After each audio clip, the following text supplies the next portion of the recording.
ငါတို့ကစိုင်နဲ့ကနားနဲ့မန်ယူစစ်ပါပါတယ်3ပွဲစစ်9ပွဲနဲ့အတူမန်ချက်တို့ရေပြင်ကိုဆန်တက်ပြီးအဲ့ဒါမန်ချက်တော့ညီလေး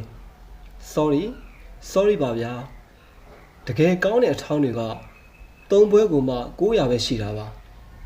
အစ်စ်လင်းကိုပြည့်ဝင်အချစ်ရေးလို့ထင်ရင်မင်းရဲ့သဘောပဲမန်ချက်ကတော့ခတ်တတာလေးမလုပ်ဘူး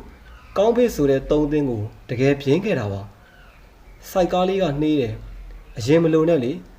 စိတ်ရှိထားငါတို့ကဆိုင်နဲ့ကနားနဲ့ရှိခဲ့တာပါဟာစောက်ချင်မှမဟုတ်တာနည်းနည်းလေးတော့ပွားကြည့်ရအောင်ကွာနောက်ဆုံး9ပွဲမှာနိုင်ခဲ့တဲ့4ပွဲကညီမလေးကိုအထာပေးပြီး6သိပ်ခဲ့တာက2-1လန်တလားချင်တဲ့စန်ဒါလန်ကိုအကျန်းစားဘုံအောင်တင်မိုက်ပြခဲ့တာက2-0အယူတော့မသိကြနဲ့နော်နည်းနည်းလေးတော့ခံစားရမယ်ဂျိုးကြကိုတမျိုးအထာနဲ့ဖိုးကြဖြစ်အောင်ငါတို့နှွာခဲ့တာက1-2မိုက်တယ်မလားဒါခက်ပပေါ်ပဲရှိသေးတယ်တယူတန်နဲ့ဘရိုက်တန်ကိုအစ်စ်ကလေးနဲ့ပိတ်ကျွေးခဲ့တာက4-2ဆိုတဲ့ရလက်စောက်ယူမှမဟုတ်တာကွာငါကောင်ရငါတို့ကဆိုင်နဲ့ကနားနဲ့ဟာအားလုံးပဲမင်္ဂလာပါဒါကတော့ Manchester United အတွက်ပေါ့နော်နောက်ဆုံး3ပွဲစစ်9ပွဲရရှိခဲ့တဲ့အပေါ်မှာကျွန်တော်နည်းနည်းလေးဒါရိုးတင်ကြည့်တာပေါ့လေဆိုတော့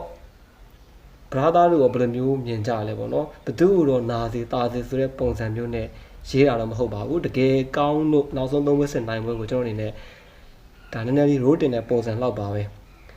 โอเคနောက်မှာဆိုလို့ရှိတယ်တကယ်ဒီလိုမျိုးစာတုံလေးပေါ့နော်ထပ်ပြီးတော့ရေးပေးသွားဖို့ရှိပါတယ်အားလုံးကိုကျေးဇူးအများကြီးတင်ပါတယ်ဗျဒါနဲ့တစ်ဆက်တည်းပဲပေါ့နော်ဒီဘောလုံးပွဲကြိုသုံးသက်ချက်တွေတချို့ကဒီမတွေ့တော့ဘူးဘလို့ဖြစ်တာလဲပေါ့နော်အဲ့ဒါကတော့ကျွန်တော်ဒီဘောက် view မှာပေါ့နော်အရင် channel ဟောင်းပေါ့ဗျာဘောက် view မှာဆိုလို့ရှိရင်တော့ဘောလုံးပွဲကြိုလေးတွေထပ်ပြီးတော့ရှိနေပါတယ်ပုံမှန်တင်ပေးနေပါတယ်ဒီမှာကတော့ပုံစံမတူတဲ့ဗီဒီယိုပုံစံမျိုးလေးတွေကျွန်တော်ဖန်တီးလာခြင်းလို့ပေါ့နော်အဲ့ဒါကြောင့်မို့ဒီ recap ပုံစံမျိုးလေးတွေရှိမယ်ပြီးတော့တစ်ခါကျရင်ဒီလိုအတန်ပုံစံမျိုးလေးပေါ့နော်ကျွန်တော်ထပ်ပြီးတော့တင်ပေးသွားပါမယ်ဒီ channel လေးကိုလည်းဒါဆက်လက်ပြီးတော့အားပေးကြပါဦးဗျ